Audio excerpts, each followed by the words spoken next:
ಶ್ರೀನಿವಾಸ ತನ್ನ ತಾಯಿಯಾದಂಥ ಬಕುಲಾದೇವಿಯನ್ನು ನಾರಾಯಣಪುರಕ್ಕೆ ಕಳಿಸಿದ್ದಾನೆ. ವೆಂಕಟಾಚಲದಿಂದ ನೀನು ನಾರಾಯಣಪುರಕ್ಕೆ ಹೋಗಿ ಆಕಾಶರಾಜ ಮತ್ತು ಧರಣಿದೇವಿ ಆ ದಂಪತಿಗಳನ್ನು ಕಂಡು ಅವರ ಮಗಳು ಪದ್ಮಾವತಿ ದೇವಿ ನನ್ನನ್ನು ವಿವಾಹ ಮಾಡಿಕೊಳ್ಬೇಕು, ಅದರ ವಿಚಾರ ಮಾತಾಡಿ ಬಾ ಅಂತ ಕಳಿಸಿದ್ದಾನೆ. ಬಕುಲಾದೇವಿ ವೆಂಕಟಾಚಲದಿಂದ ಕುದುರೆ ಮೇಲೆ ಕೂತ್ಕೊಂಡು ಹೊರಟಳು.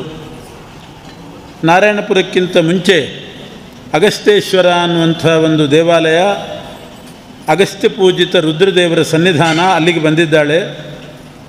ಅಲ್ಲಿ ಆಕಾಶರಾಜನ ಮಗಳಾದಂಥ ಪದ್ಮಾವತಿಯ ಗೆಳತಿಯರು ಅನೇಕ ಹೆಣ್ಣು ಮಕ್ಕಳು ಆ ಅಗಸ್ತ್ಯೇಶ್ವರ ದೇವಾಲಯಕ್ಕೆ ಬಂದಿರ್ತಾರೆ. ಪದ್ಮಾವತಿಗೆ ಮನಸ್ಸಿನಲ್ಲಿ ಏನೋ ಚಿಂತೆ, ಆ ಚಿಂತೆ ಪರಿಹಾರ ಆಗಬೇಕು ಅಂತ ರುದ್ರದೇವರ ಅಭಿಷೇಕ ಮಾಡಿಸಲಿಕ್ಕೆ ಬಂದಿರ್ತಾರೆ. ಅವರ ಜೊತೆಗೆ ಪರಿಚಯ ಮಾಡಿಕೊಂಡು ಬಕುಲಾದೇವಿ ಅವ್ರ ಜೊತೆಗೆ ಸೇರಿದ್ಲು. ನಾನು ನಿಮ್ಮ ಜೊತೆಗೆ ನಾರಾಯಣಪುರಕ್ಕೆ ಬರ್ತೇನೆ, ಸುಲಭವಾಗಿ ಅರಮನೆ ಪ್ರವೇಶ ಆಗ್ತದೆ, ಇಲ್ಲದೆ ಇದ್ದರೆ ನಾನು ಒಬ್ಬಳೇ ಹೋದರೆ ಯಾರು ಬಿಡ್ತಾರೆ ನನ್ನನ್ನು, ನಿಮ್ಮ ಜೊತೆಗೆ ಬರ್ತೇನೆ ಅಂತ ಅಭಿಷೇಕ ನೋಡ್ತಾ ಕೂತಿದ್ದಾಳೆ. ಶ್ರೀನಿವಾಸ ವಿಚಾರ ಮಾಡಿದ, ನಾನು ಬಕುಲಾದೇವಿನ ಕಳಿಸಿದ್ದೇನೆ, ಅವಳು ಎಷ್ಟರ ಮಟ್ಟಿಗೆ ಈ ಪದ್ಮಾವತಿ ನನಗೂ ವಿವಾಹ ಸಾಧನೆ ಮಾಡಿಕೊಂಡು ಬರ್ತಾಳೆ ಅಂತ ಹೇಳಲಿಕ್ಕಾಗೋದಿಲ್ಲ. ದಾರಿಯಲ್ಲಿ ಯಾರಾದರೂ ಸಿಕ್ಕರೆ ಮಾತಾಡ್ತಾ ನಿಂತು ಬಿಡ್ತಾಳೆ, ಆದ್ದರಿಂದ ನನ್ನ ಕೆಲಸ ನಾನೇ ಮಾಡಿಕೊಳ್ಳೋದು ಒಳ್ಳೆಯದು ಅಂತ ಶ್ರೀನಿವಾಸ ಕೊರವಂಜಿ ವೇಷ ಹಾಕ್ಕೊಂಡಿದ್ದಾನೆ. ಕೊರವಂಜಿ ಅಂತಂದರೆ 500 ವರ್ಷದ ಮುದುಕಿಯಾಗಿ ವೇಷ ಹಾಕ್ಕೊಂಡ. ಧರ್ಮದೇವತೆ ಅಂತ ಹೆಸರಿಟ್ಕೊಂಡಿದ್ದಾನೆ. ನಾನು ಧರ್ಮದೇವತೆ ಅಂತ ಹೇಳಿಕೊಂಡು ನಾರಾಯಣಪುರಕ್ಕೆ ಬಂದ ಶ್ರೀನಿವಾಸ. ಕೊರವಂಜಿ ವೇಷ ಹೇಗಿತ್ತು ಅಂದರೆ, ಒಂದು ಚೀರವಸ್ತ್ರ ಅಂತಂದರೆ ಹಳೆಯ ಬಟ್ಟೆ, ಹರಕು ಬಟ್ಟೆಯನ್ನು ಉಟ್ಕೊಂಡು ಛಿದ್ರವಾದಂತಹ ಕಂಚುಕವನ್ನು ಧರಿಸಿ, ಮೇಲ್ಗಡೆ ಕಂಚುಕವನ್ನು ಧರಿಸಿ, ಚತುರ್ಮುಖ ಬ್ರಹ್ಮದೇವರನ್ನು ಒಂದು ಸಣ್ಣ 7 ತಿಂಗಳ ಮಗುವನ್ನಾಗಿ ಮಾಡಿ, ಅದೊಂದು ಹರಕು ಬಟ್ಟೆಯಲ್ಲಿ ಜೋಳಿಗೆ ಅಂತ ಮಾಡಿ, ಆ ಜೋಳಿಗೆಯಲ್ಲಿ ಬ್ರಹ್ಮದೇವರನ್ನ ಹಾಕ್ಕೊಂಡು ಕುತ್ತಿಗೆಗೆ ಹಾಕ್ಕೊಂಡು, ರುದ್ರದೇವರನ್ನು ಊರುಗೋಲಾಗಿ ಮಾಡಿಕೊಂಡು, ಇಡೀ ಬ್ರಹ್ಮಾಂಡವನ್ನೇ ಸಣ್ಣ ಒಂದು ಬಿದಿರಿನ ಪುಟ್ಟಿಯನ್ನಾಗಿ ಮಾಡಿ ಅದನ್ನು ತಲೆ ಮೇಲೆ ಹೊತ್ತು ಕೋಲೂರಿಕೊಂಡು ನಾರಾಯಣಪುರಕ್ಕೆ ಬಂದಿದ್ದಾನೆ ಶ್ರೀನಿವಾಸ. ಇದೇ ಕೊರವಂಜಿ ವೇಷ ಅಂದರೆ. ವಿಕೀರ್ಯ ಕೇಶಪುಂಖಾನಿ ತಥಾ ಪಂಚಶತಾಯುಷ, 500 ವರ್ಷದ ಮುದುಕಿಯಾಗಿ ತಲೆ ಕೂದಲೆಲ್ಲ ಕೆದರಿಕೊಂಡು, ನವಧಾನ್ಯ ಪೂರಿತವಾದಂಥ ಬಿದಿರು ಪುಟ್ಟಿಯನ್ನು ತಲೆ ಮೇಲೆ ಇಟ್ಟುಕೊಂಡು, ಹಲ್ಲೆಲ್ಲ ಬಿದ್ದೋಗಿದೆ, 500 ವರ್ಷದ ಮುದುಕಿಯಾಗಿ ಕೋಲೂರಿಕೊಂಡು, ನಾನು ಧರ್ಮದೇವತೆ, ಯಾರ ಮನಸ್ಸಿನಲ್ಲಿ ಏನಿದೆ ಅದನ್ನು ಹೇಳ್ತೇನೆ, ಭವಿಷ್ಯ ಹೇಳ್ತೇನೆ, ಹಿಂದೆ ಆದದ್ದನ್ನು ಹೇಳ್ತೇನೆ, ರೋಗವನ್ನು ಪರಿಹರಿಸ್ತೇನೆ, ಹೀಗೆಲ್ಲ ತಾನು ಹೇಳಿಕೊಂಡು ನಾರಾಯಣಪುರಕ್ಕೆ ಬಂದಿದ್ದಾನೆ. ಇಲ್ಲಿ ಆಕಾಶರಾಜನ ಮಗಳು ಪದ್ಮಾವತಿಗೆ ಒಂದು ಮಾನಸಿಕವಾದ ಒಂದು ಜ್ವರ ಬಂದಿತ್ತು. ಹಿಂದಿನ ದಿವಸ ಬಂದಂಥ ತುರಗಾರೂಢನಾಗಿ ಕುದುರೆ ಮೇಲೆ ಕೂತ್ಕೊಂಡು ಬಂದಂಥ ಕಿರಾತವೇಷಿಯಾದ ಶ್ರೀನಿವಾಸನನ್ನು ನೋಡಿ ಅವಳಿಗೆ ಮನಸ್ಸಿನಲ್ಲಿ ಶ್ರೀನಿವಾಸನೇ ಕೂತುಬಿಟ್ಟಿದ್ದ. ಹಾಗಾಗಿ ನಿದ್ದೆ ನೀರು ಎಲ್ಲ ಬಿಟ್ಟು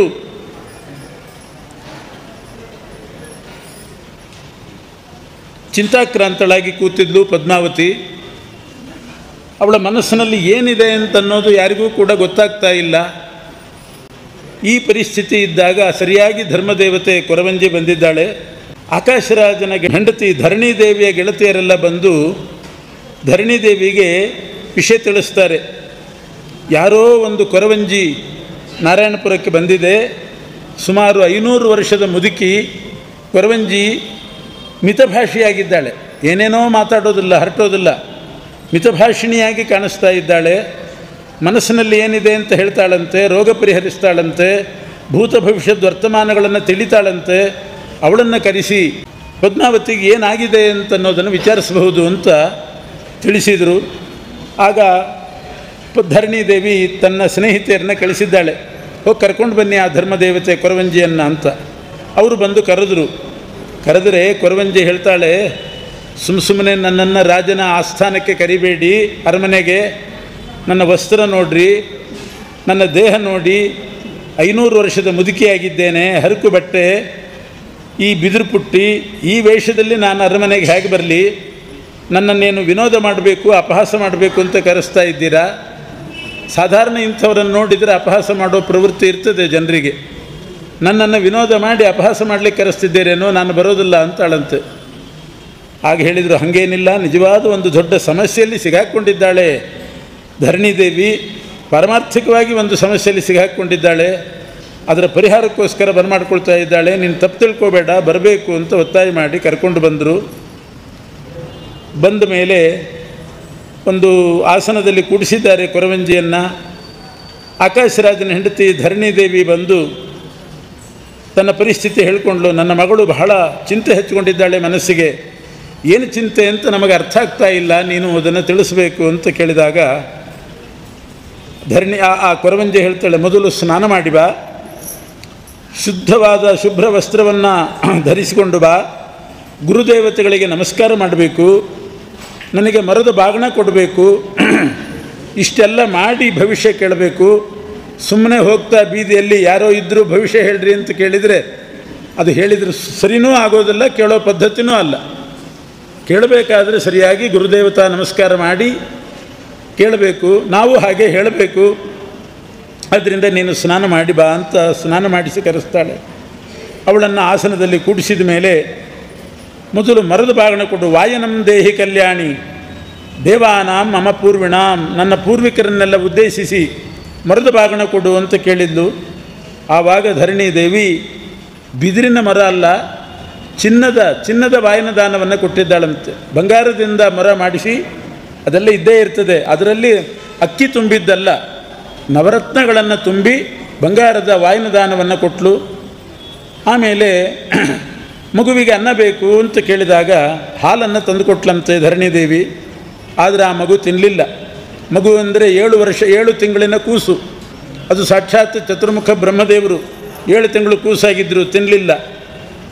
ಯಾಕೆ ತಿನ್ನಲಿಲ್ಲ ಅಂತಂದರೆ ಧರಣಿದೇವಿನೇ ಹೇಳ್ತಾಳೆ, ಇದು ಹಾಗೆ ತಿನ್ನೋದಿಲ್ಲ, ನಾನೇ ತಿಂತೇನೆ, ಆವಾಗ ಇದಕ್ಕೆ ತೃಪ್ತಿ ಆಗ್ತದೆ ಅಂತ ಹೇಳಿ, ಭಗವಂತ ತಿಂದುಬಿಟ್ರೆ ಎಲ್ಲರೂ ತಿಂದ ಹಾಗೆ, ಆದ್ದರಿಂದ ನಾನು ತಿಂತೇನೆ, ನಾನು ತಿನ್ನದೆ ಹಾಗೇ ತಂದು ಕೊಟ್ಟರೆ ತಿನ್ನೋದಿಲ್ಲ ಈ ಕೂಸು ಅಂತ ಹೇಳಿ ಆ ಕ್ಷೀರಾನ್ನವನ್ನು ಆ ಕೊರವಂಜಿ ತಿಂತಾಳೆ. ಆಮೇಲೆ ಸತ್ಯ ಹೇಳ್ತೇನೆ, ತಾಂಬೂಲ ಕೊಡು ಅಂತ ತಾಂಬೂಲವನ್ನು ಇಸ್ಕೊಂಡು ಏಲಕ್ಕಿ, ಲವಂಗ, ಕರ್ಪೂರ, ವಿಳೆದೆಲೆ ಮುಂತಾದ ಪದಾರ್ಥಗಳಿಂದ ಸೇರಿದ ತಾಂಬೂಲವನ್ನು ಕೊಟ್ಟಳು. ಆ ತಾಂಬೂಲ ಚರ್ವಣ ಮಾಡಿ ಆಮೇಲೆ ಭವಿಷ್ಯವನ್ನು ಹೇಳಲಿಕ್ಕೆ ಪ್ರಾರಂಭ ಮಾಡಿದ್ದಾಳೆ. ಆ ಕೊರವಂಜಿ ಹೇಳುವಾಗ ಮೊದಲು ದೇವತೆಗಳನ್ನೆಲ್ಲ ಸ್ಮರಣೆ ಮಾಡಿದ್ಲು. ಆದವು ನಾರಾಯಣಂ ಧ್ಯಾತ್ವ, ತಾರತಮ್ಯ ಪ್ರಕಾರ ದೇವತಾ ಧ್ಯಾನ ಮಾಡಿದ್ದಾಳೆ. ಮೊದಲು ನಾರಾಯಣನನ್ನು, ಪಶ್ಚಾತ್ ಲಕ್ಷ್ಮೀಂ ಪಿತಾಮಹಂ, ಆಮೇಲೆ ಲಕ್ಷ್ಮಿ, ಆಮೇಲೆ ಪಿತಾಮಹ ಬ್ರಹ್ಮದೇವರು, ಸರಸ್ವತೀಂ, ಉಮಾಕಾಂತಂ ಸರಸ್ವತೀ ದೇವಿ, ಆಮೇಲೆ ಉಮಾಕಾಂತ ರುದ್ರದೇವರು, ಉಮಾಂ ಪಾರ್ವತೀದೇವಿ, ಇಂದ್ರ ಮತಃ ಪರಂ, ಆಮೇಲೆ ಇಂದ್ರ, ಆಮೇಲೆ ಶಚೀದೇವಿ. ಈ ಪ್ರಕಾರ ತಾರತಮ್ಯ ಹೇಳಿದಂತೆ ಆ ಎಲ್ಲ ದೇವತೆಗಳನ್ನು, ದಿಕ್ಪಾಲಕರನ್ನು ಸ್ಮರಣೆ ಮಾಡಿ ದೇವತೆಗಳನ್ನು, ಋಷಿಗಳನ್ನು, ಪಿತೃಗಳನ್ನು, ಗಂಧರ್ವರನ್ನು, ಚಕ್ರವರ್ತಿಗಳನ್ನು, ಇದನ್ನೇ ಆಚಾರ್ಯ ಹೇಳಿದ್ದು. 5 ವಿಧ ಮುಕ್ತಿಯೋಗ್ಯರಿದ್ದಾರೆ: ದೇವತೆಗಳು, ಋಷಿಗಳು, ಪಿತೃಗಳು, ಅಂತಂದರೆ ಚಕ್ರವರ್ತಿಗಳು, ಮನುಷ್ಯೋತ್ತಮರು. ದೇವಋಷಿ ಪಿತೃಪ ನರಾಹ ಇತಿ ಮುಕ್ತಾಸ್ತು ಪಂಚಧ. ಅದೇ ಪ್ರಕಾರ ದೇವಋಷೀನ್ ಅಥ ಪಿತೃಂಶ್ಚ ಗಂಧರ್ವರನ್ನು ಸೇರಿಸಿದ್ದಾರೆ. ರಾಜಸತ್ತಮಾನ್, ಇವರನ್ನೆಲ್ಲ ನಮಸ್ಕಾರ ಮಾಡಿ ಆಮೇಲೆ ಭೂಲೋಕದಲ್ಲಿ ವಿಶೇಷವಾಗಿ ಕ್ಷೇತ್ರಗಳಲ್ಲಿ ಸನ್ನಿಹಿತರಾಗಿರ್ತಕ್ಕಂಥ ದೇವತೆಗಳನ್ನು ಸ್ಮರಣೆ ಮಾಡಬೇಕು. ಕ್ಷೇತ್ರಾಧೀಶರನ್ನು, ಕಾಶೀಶಂ ವಿಶ್ವನಾಥಂಚ ಬಿಂದು ಮಾಧವಮೇವಚ, ಕಾಶಿ ವಿಶ್ವನಾಥ, ಬಿಂದು ಮಾಧವ ವಿಷ್ಣುಪಾದ, ಗಯಾ ಕ್ಷೇತ್ರದಲ್ಲಿರುವ ವಿಷ್ಣುಪಾದವನ್ನು, ಪ್ರಯಾಗ ವೇಣಿ ಮಾಧವ, ಗೋದಾವರಿ ತೀರ ನಿವಾಸಿಯಾದ ನರಸಿಂಹದೇವರನ್ನು, ಜಗನ್ನಾಥಪುರಿ ಅಲ್ಲಿ ವಾಸ ಮಾಡುವ ಜಗನ್ನಾಥನನ್ನು, ಪಾಂಡುರಂಗ, ಪಂಪಾಧ್ಯಕ್ಷನಾದ ವಿರೂಪಾಕ್ಷ, ಶ್ರೀಶೈಲವಾಸಿ ರುದ್ರದೇವರು, ವೆಂಕಟಗಿರೀಶನನ್ನು, ಕಾಳಹಸ್ತೀಶ್ವರ, ಘಟಿಕಾಚಲ ಸಂಸ್ಥಾನಂ ನರಸಿಂಹದೇವರು, ಘಟಿಕಾಚಲವಾಸಿ, ವೃದ್ಧಾಚಲ ನಿವಾಸನಂ ರುದ್ರದೇವರು, ವರದಂ ಕಂಚಿ ವರದರಾಜ, ಶ್ರೀರಂಗಂ ಶ್ವೇತರೂಪಿಣಂ.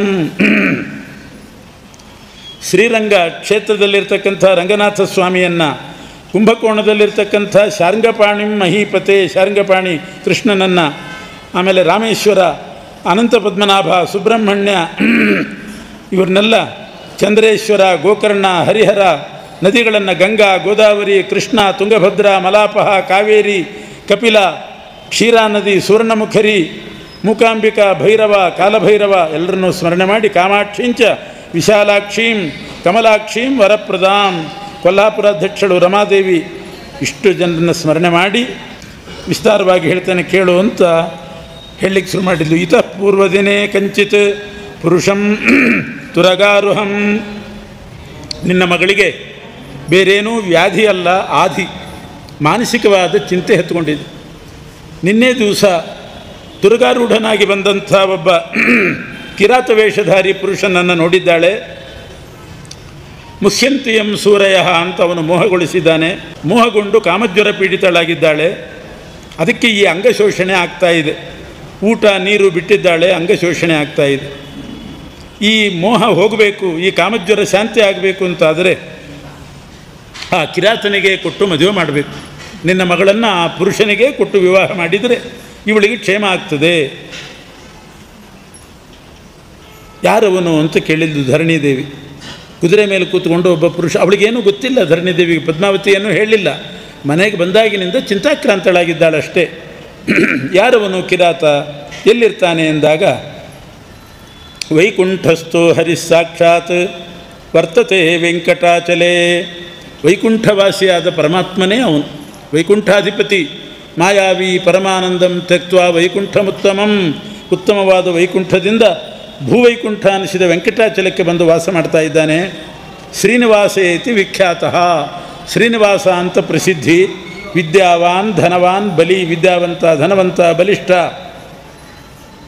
ಅವನು ಹಿಂದಿನ ದಿವಸ ಒಂದು ಹೂತೋಟಕ್ಕೆ ಬಂದಾಗ ಅವನನ್ನು ನೋಡಿ ನಿನ್ನ ಮಗಳು ಈ ರೀತಿ ಚಿಂತೆ ಹಚ್ಕೊಂಡಿದ್ದಾಳೆ, ಅವನಿಗೆ ಕೊಟ್ಟು ಮದುವೆ ಮಾಡು, ಇಲ್ಲದಿದ್ದರೆ ಅದ್ದೇ ಇವ ದಿನ ಮಾತ್ರೇಣ ಮರಿಷ್ಯತಿ ನ ಸಂಶಯ, ಇಲ್ಲದಿದ್ದರೆ ಒಂದು ದಿನದಲ್ಲಿ ಸತ್ತೇ ಹೋಗ್ತಾಳೆ ನೋಡು ಅಂತ ಹೇಳಿಬಿಟ್ಟು.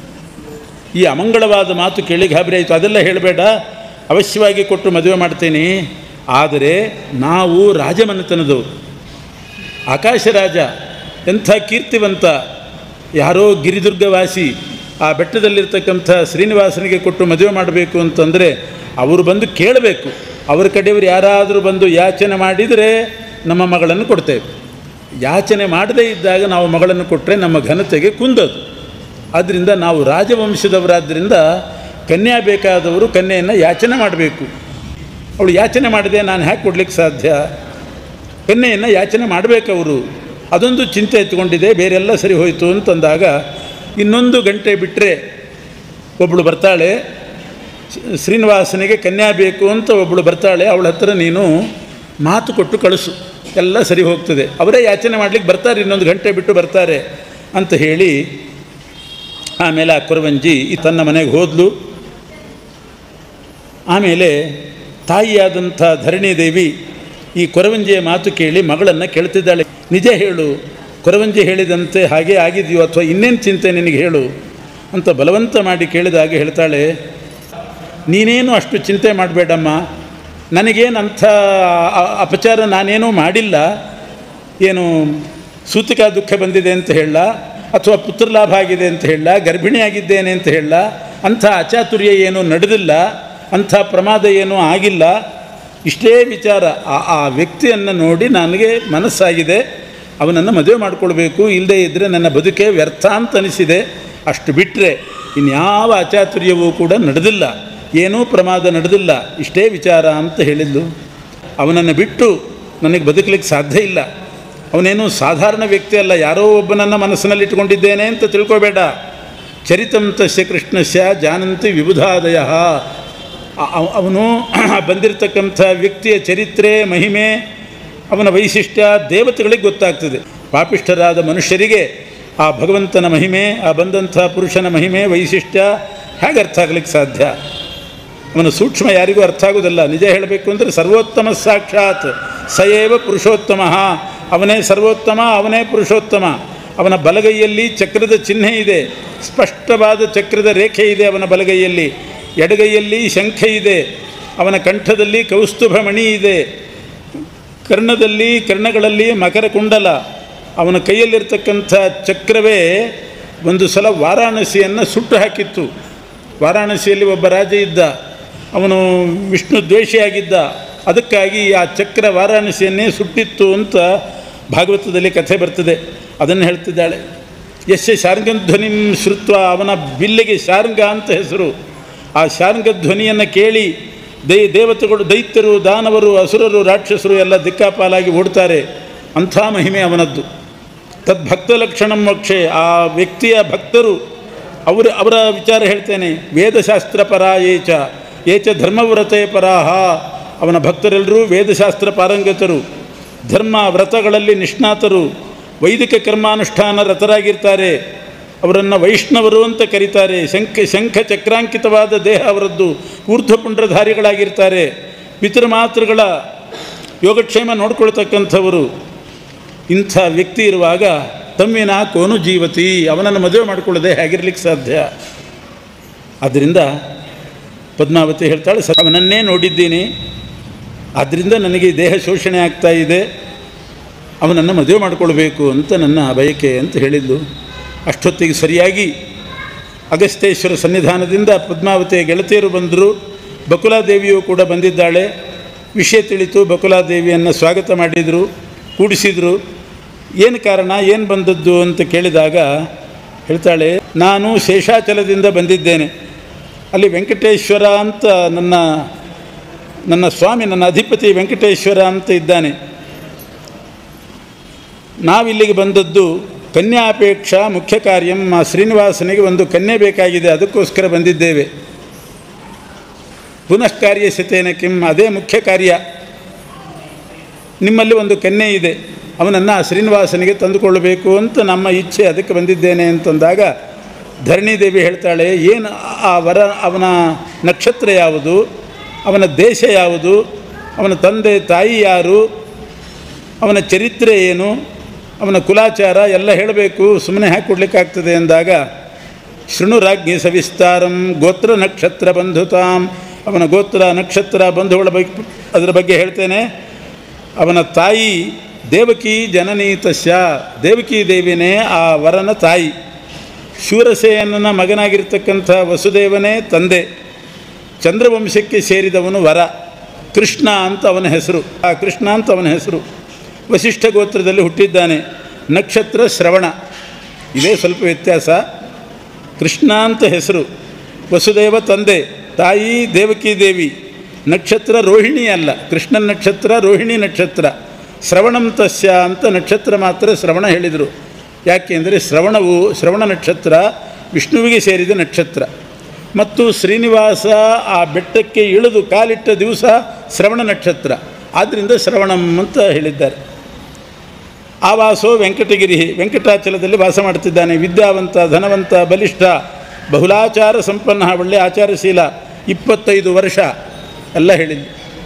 ಕೂಡಲೇ ಧರಣಿದೇವಿ ಕೇಳಿದ್ದು, 25 ವರ್ಷ ಇನ್ನೂ ಯಾಕೆ ಮದುವೆ ಆಗಿಲ್ಲ, ಏನು ದೋಷ ಇದೆ ಅಂತ ಕೇಳಿದ್ದು. 25 ವರ್ಷ ಅಂದರೆ ಯಾಕೆ ಮದುವೆ ಆಗಿಲ್ಲ ಹಾಗಾದರೆ ಅಂತ ಸಂಶಯ ವ್ಯಕ್ತಪಡಿಸ್ತಾ ಇದ್ದಾಳೆ. ಅನುಮಾನ ಬರ್ತಾ ಇದೆ, ಯಾಕೆ ಯುವ ಬಲಿ ಎಲ್ಲ ಹೇಳ್ತಿದ್ದಿ ವಾಗ್ಮಿ, ಆದರೆ ಮದುವೆ ಯಾಕೆ ಆಗಿಲ್ಲ ಅಂದಾಗ ಹೇಳ್ತಾಳೆ, ಮದುವೆ ಆಗಿದೆ, ಹೆಂಡತಿ ಇದ್ದಾಳೆ, ಆದರೆ ಆ ಹೆಂಡತಿಯಲ್ಲಿ ಮಕ್ಕಳಾಗಿಲ್ಲ ಅವನಿಗೆ, ಅದಕ್ಕೋಸ್ಕರ ಇನ್ನೊಂದು ಮದುವೆ ಮಾಡ್ತಿದ್ದೀವಿ ಅಂತಂದು. ಇದೇನಿದು, ಹೆಂಡತಿ ಇದ್ದಾಳೆ ಮಕ್ಕಳಾಗಿಲ್ಲ ಅಂದರೆ ಬ್ರಹ್ಮದೇವರು ಇದ್ದಾರಲ್ಲ, ಬ್ರಹ್ಮದೇವರು ನಾಭಿಯಿಂದ ಹುಟ್ಟಿದವರು, ಲಕ್ಷ್ಮೀ ಗರ್ಭದಿಂದ ಹುಟ್ಟಿದವರು ಅಲ್ಲ ಬ್ರಹ್ಮದೇವರು. ಶ್ರೀನಿವಾಸ ಲಕ್ಷ್ಮಿಯನ್ನು ಮದುವೆ ಮಾಡಿಕೊಂಡ ಮೇಲೆ ಅವಳಲ್ಲಿ ಗರ್ಭಾಧಾನ ಮಾಡಿ ಮಗು ಹುಟ್ಟಿದರೆ ಅವಳ ಸೌಂದರ್ಯಕ್ಕೆ ಎಲ್ಲಿ ಚ್ಯುತಿ ಬರ್ತದೋ ಅಂತ ಹೇಳಿ ಗರ್ಭಿಣಿಯರಾಗಿ ಮಗು ಹೆತ್ತರೆ ಮತ್ತು ಸೌಂದರ್ಯ ಹೋಗಿಬಿಡ್ತದೆ, ಅದಾಗಬಾರ್ದು ಅಂಥೇಳಿ ನಾಭಿಯಿಂದ ಬ್ರಹ್ಮದೇವರನ್ನು ಹುಟ್ಟಿಸಿದ್ದಾನೆ ಹೊರತು ಲಕ್ಷ್ಮೀದೇವಿಯ ಗರ್ಭದಿಂದ ಹುಟ್ಟಿಸಿಲ್ಲ. ಆದ್ದರಿಂದ ಇನ್ನೊಂದು ಮದುವೆ ಮಾಡಿಕೊಂಡು ಆ ಹೆಂಡತಿಯಲ್ಲಿ ಮಕ್ಕಳನ್ನು ಪಡಿಬೇಕು ಅಂತ ಮತ್ತೊಂದು ಮದುವೆ ಮಾಡ್ಕೊಳ್ಳಿಕ್ಕೆ ಹೊರಟಿದ್ದಾನೆ. ಅಷ್ಟೇ ಹೊರತು ಬೇರೇನೂ ದೋಷ ಇಲ್ಲ. ತತ್ರಾಪತ್ಯಂ ಅನಾಲೋಕ್ಯ ದ್ವಿತೀಯಂ ಕರ್ತು ಮುದ್ಯತಃ, ಎರಡನೇ ಮದುವೆಗೆ ಹೊರಟಿದ್ದಾನೆ. ನದೋಷಮಿತರಂ ವಿಧಿ ಶ್ರೀನಿವಾಸೇ ನಿರಾಮಯೇ, ಅವನು ನಿರ್ದೋಷ ಗುಣಪೂರ್ಣ, ಬೇರೆ ಯಾವ ದೋಷವೂ ಇಲ್ಲ. ತನ್ನ ಹೆಂಡತಿಯಲ್ಲಿ ಮಕ್ಕಳಾಗಬೇಕು ಅನ್ನೋ ಉದ್ದೇಶದಿಂದ ಇನ್ನೊಂದು ಮದುವೆ ಅಂತಂದಾಗಿ ಇವಳಿಗೆ ಸಮಾಧಾನ ಆಯಿತು. ಸರಿ, ಹಾಗಾದರೆ ಕೊಡಲಿಕ್ಕೆ ಅಡ್ಡಿ ಇಲ್ಲ ಅಂತ ವಿಚಾರ ಮಾಡಿ ಆಕಾಶರಾಜನಿಗೆ ತಿಳಿಸ್ತಾಳೆ.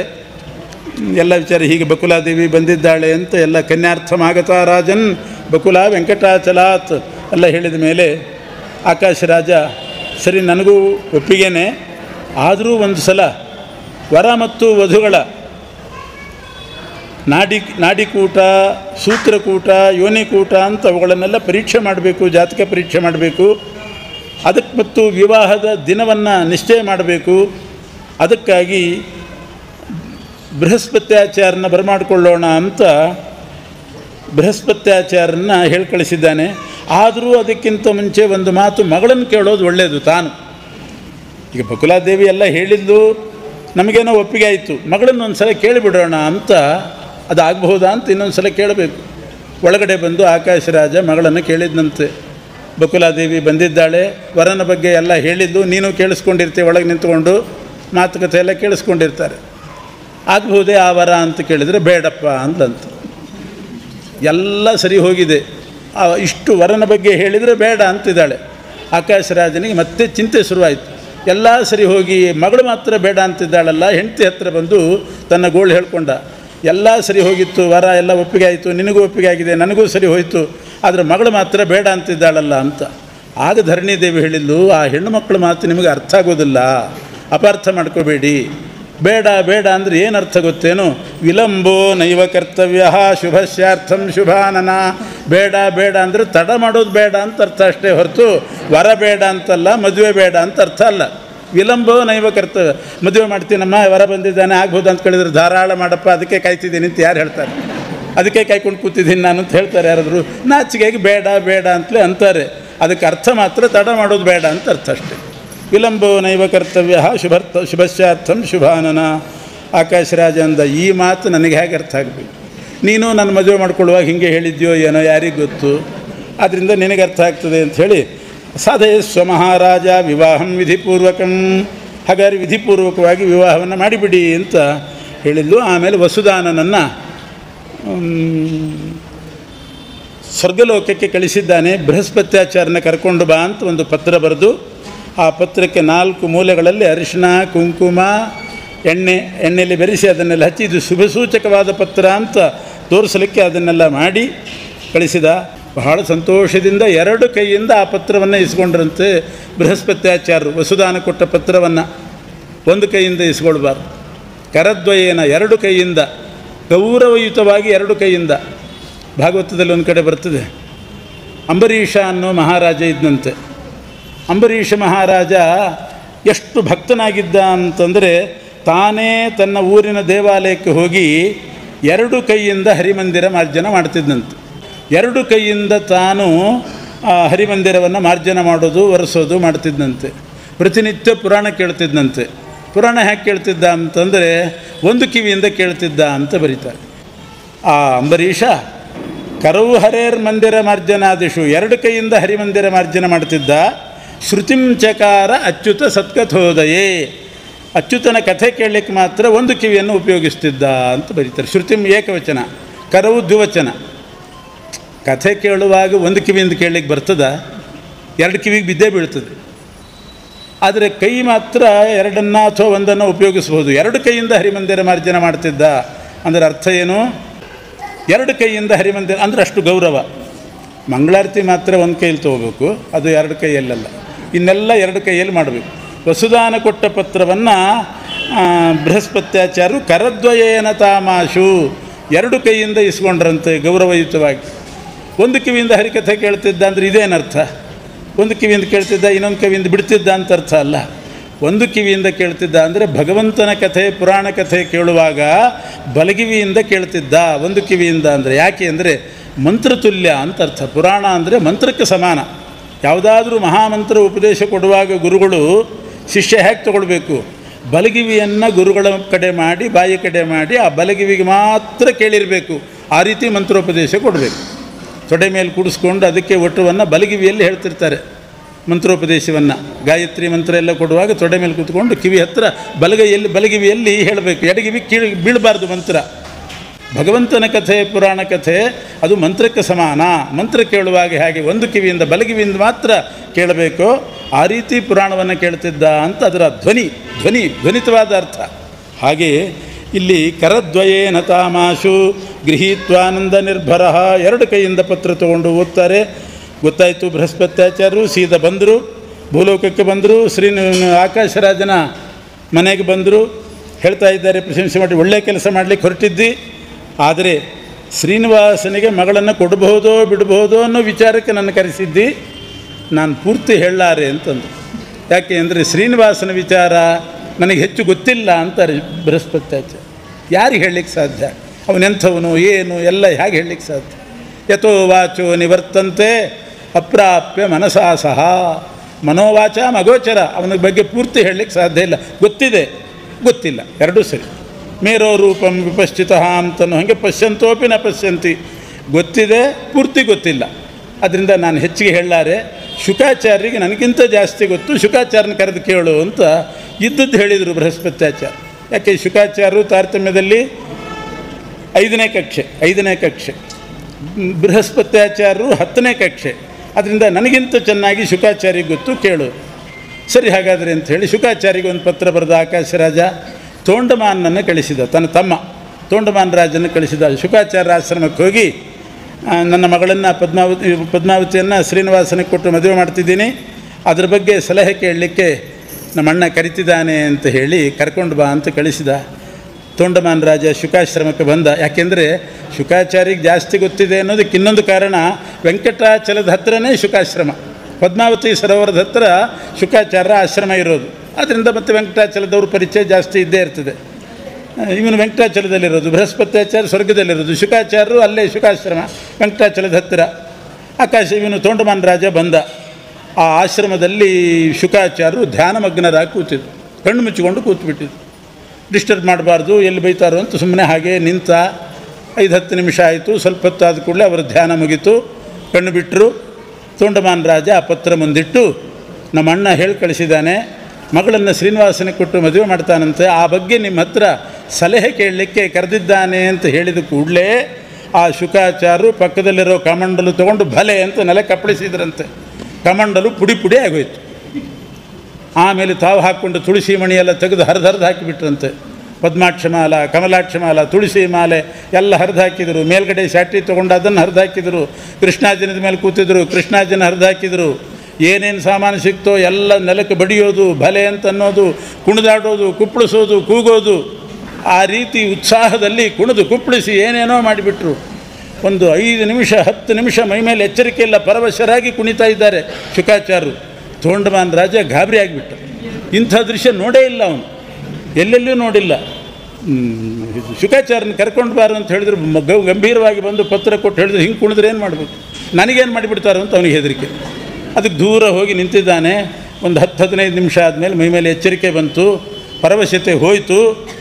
ಆಮೇಲೆ ಬಂದು ಗಂಭೀರವಾಗಿ ಮಾಮೂಲು ಸ್ಥಿತಿಗೆ ಬಂದು, ತೋಂಡಮಾನ ಹೆದರಿದೆಯೇನೋ ಅಂತ ಕೇಳಿದ್ರಂತೆ. ಹೆದರ್ದೆ ಇನ್ನೇನು ರೀ ಎಂದ. ಪ್ರಾಣ ಹಾರ್ಟ್ ಅಟ್ಯಾಕ್ ಆಗಲಿಲ್ಲ ಅಷ್ಟೇ, ಹೆದರಿದೆ ಅಂತ ಕೇಳ್ತಾರಲ್ಲ. ನಮ್ಮ ಅಣ್ಣ ಮದುವೆ ಮಾಡ್ತಾನೆ ಅಂತ ಹೇಳಿದ್ರೆ ಹಿಂಗೆ ಕುಣಿಯೋದು ಈ ಪಾಟಿ, ಇದೇನಿದು ಅಂತ.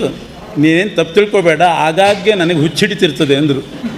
ಹುಚ್ಚು ಹಿಡಿಯಿತು ನನಗೆ ಹುಚ್ಚು ಹಿಡಿಯಿತು, ಅಚ್ಚುತನ ನಾಮವೆಂಬ ಅಚ್ಚು ಮೆಚ್ಚು ತಲೆಗೆ ಏರಿ ಹುಚ್ಚು ಹಿಡಿಯಿತು ನನಗೆ ಹುಚ್ಚು ಹಿಡಿಯಿತು ಅಂತ ಆ ಶ್ರೀನಿವಾಸನಿಗೆ ಪದ್ಮಾವತಿಯನ್ನು ಕೊಡ್ತಾನೆ ಅಂತ ಹೇಳಿಬಿಟ್ಟೆ ಅಲ್ಲ, ಅಷ್ಟಕ್ಕೆ ಹುಚ್ಚು ಹಿಡಿದ್ಬಿಡ್ತು.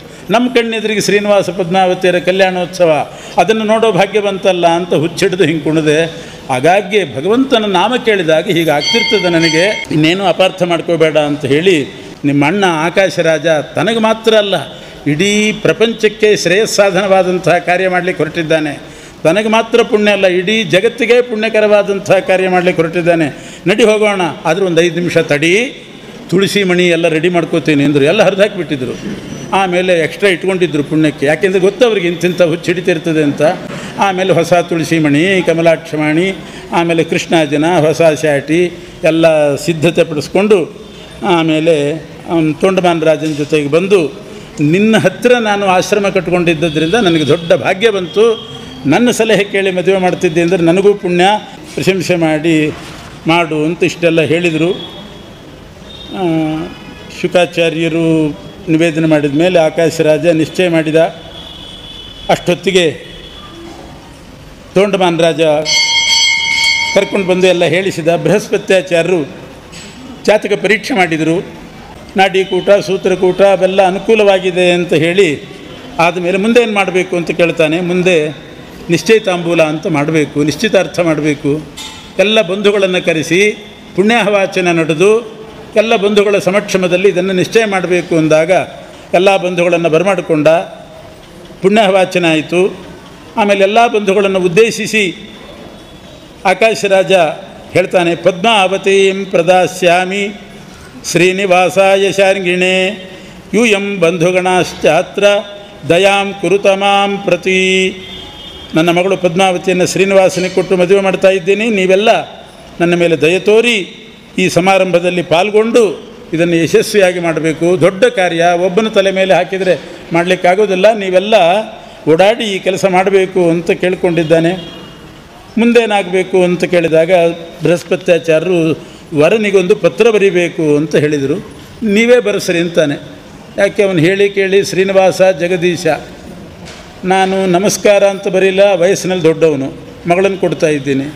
ಆಶೀರ್ವಾದ ಅಂತ ಬರೆದ್ರೆ ಎಲ್ಲಿ ಸಿಟ್ಟಾಗ್ತಾನೋ ಏನೋ. ಈ ದೊಡ್ಡವ್ರ ವ್ಯವಹಾರ ಬಹಳ ಕಷ್ಟ.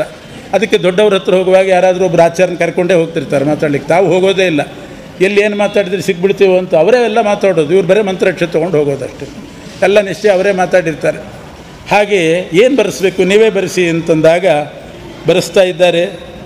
ಅಪ್ರಾಕೃತಾಯ ನಿತ್ಯಾಯ ಸಚ್ಚಿದಾನಂದಮೂರ್ತಯೇ ಸ್ವತಂತ್ರಾಯ ಅದ್ವಿತೀಯಾಯ ಅನಂತರೂಪಾಯ ಶಾರ್ಂಗಿಣೆ ಭಕ್ತಪ್ರಿಯಾಯ ಭಕ್ತೈಕ ವೇದ್ಯೋಪಾದೇಯ ರೂಪಿಣೆ ದೇವಾಧಿದೇವ ಪೂಜ್ಯಾಯ ಬ್ರಹ್ಮಪೂಜ್ಯಾಯ ವಿಷ್ಣವೇ.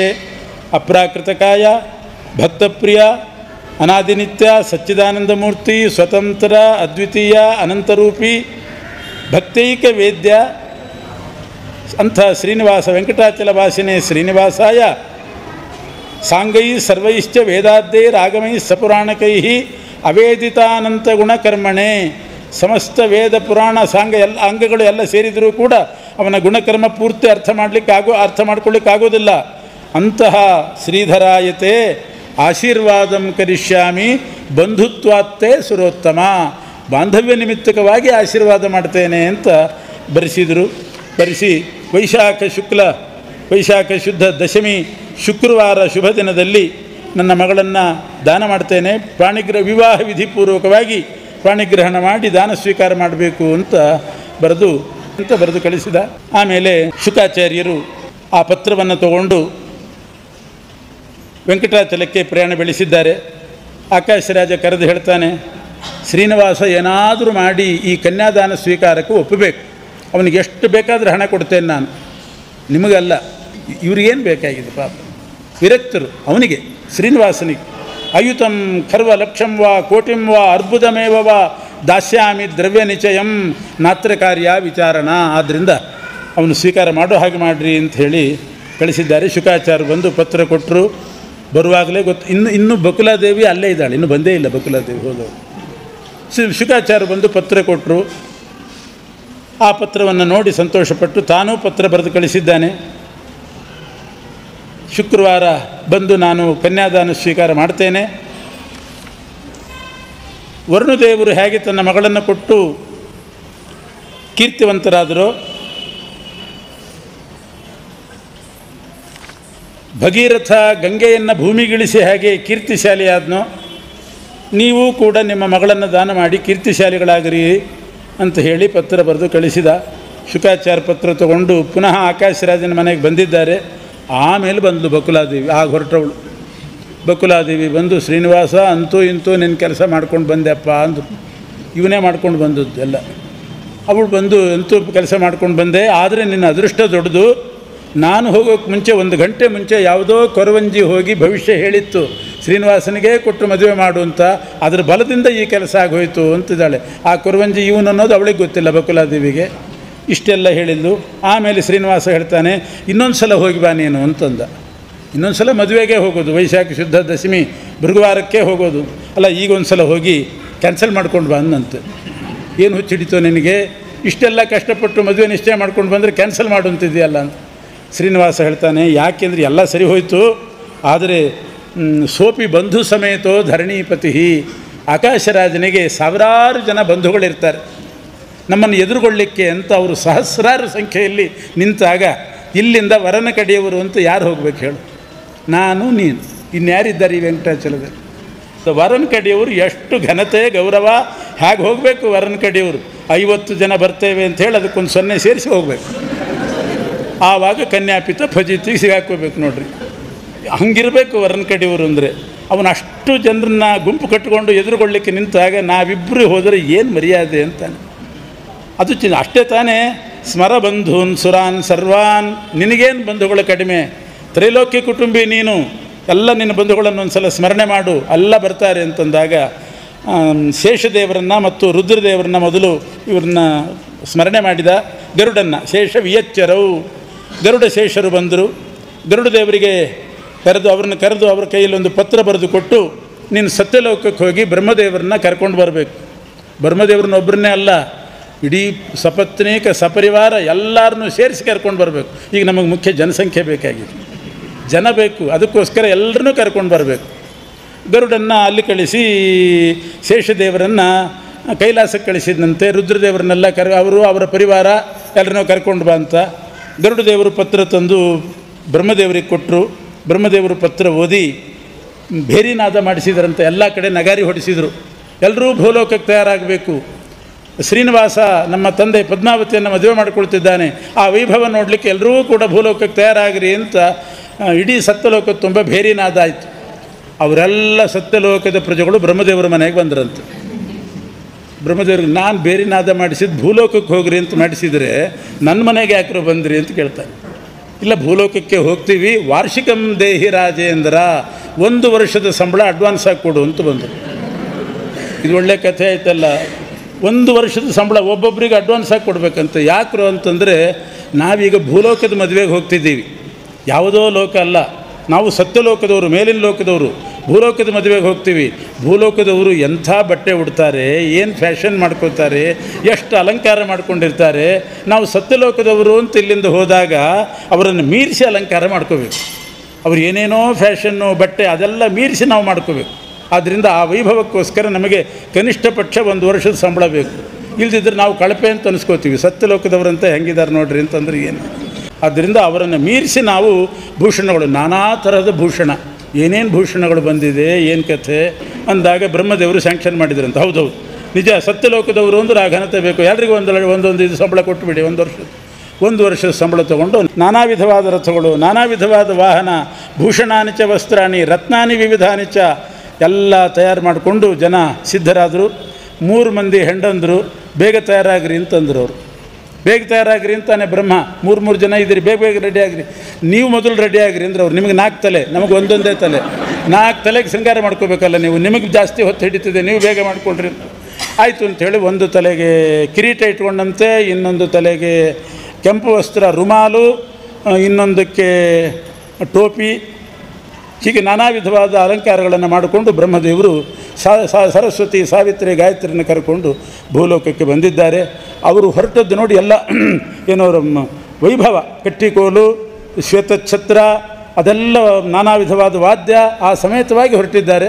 ದಾರಿಯಲ್ಲಿ ಇದನ್ನು ನೋಡಿ ತಪೋಲೋಕ, ಜನಲೋಕ, ಸ್ವರ್ಲೋಕ, ನಾವು ಬರ್ತೀವಿ ಅಂತ ಲೆಕ್ಕವೇ ಇಲ್ಲ, ಅಷ್ಟು ಜನ ಬಂದು ಸೇರಿದ್ರಂತೆ ಬೆಟ್ಟದ ಮೇಲೆ. ಸಪ್ತಮಿ ದಿವಸ ಬೆಳಗ್ಗೆ ಬಂದು ಸೇರಿದ್ದಾರೆ. ಕೆಳಗಡೆಯಿಂದ ಆ ಕಡೆ ಕೈಲಾಸದಿಂದ ರುದ್ರಾದಿಗಳು ಬಂದಿದ್ದಾರೆ, ಪಾತಾಳದಿಂದ 7 ಲೋಕದವರು ಅವರು ಬಂದಿದ್ದಾರೆ. ಸಪ್ತಮಿ ದಿವಸ ಬೆಳಗ್ಗೆ ಬಂದು ಎಲ್ಲ ಸೇರಿದ್ದಾರೆ. ಮುಂದೆ ಏನಾಯಿತು ಅನ್ನೋದನ್ನು ನಾಳೆ ಹೇಳಿ ವಿವಾಹ ಪರ್ಯಂತ ಅನುವಾದ ಮಾಡಿ. ಕೃಷ್ಣ.